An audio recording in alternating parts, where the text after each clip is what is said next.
Hey everybody, these are the top 3 things that surprised me most about the Catholic Church as a Southern Baptist converting to Catholicism this Easter Vigil. So the first one is immediately becoming a Catholic apologist. I had no idea that I would, straight out of the gate, from the get-go, get bombarded with people trying to convince me that the Catholic Church is false, and to try and change my mind.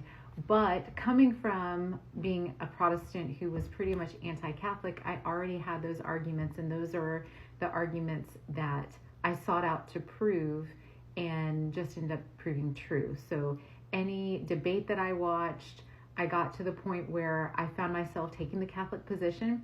So that one was really easy. Also, Protestants pretty much use the same arguments over and over. So if you just know your faith and have those answers ready to go, you can almost anticipate what they're going to say.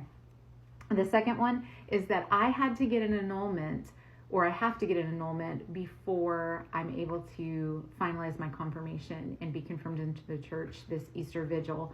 I didn't think I was going to have an annulment because neither one of us were Catholic, but the church actually recognizes the validity of marriages for non-Catholic Christians.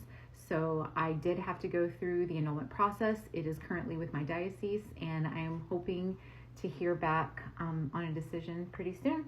And the last one is the Catholic Church is unified but not uniform.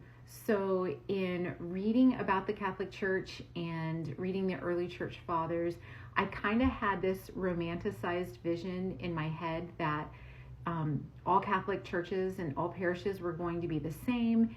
And when I watched, a few online, I assumed that my local parish would be just like that.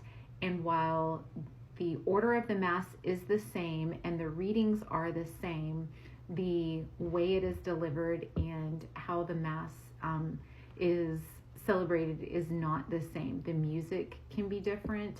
Obviously, the priest's homily can be different, and then the reverence of the parishioners is also something that can be different. So those are some variables, and that is the unified but not uniform. All in all, though, I am still going to OCI weekly, and I can't wait for my confirmation.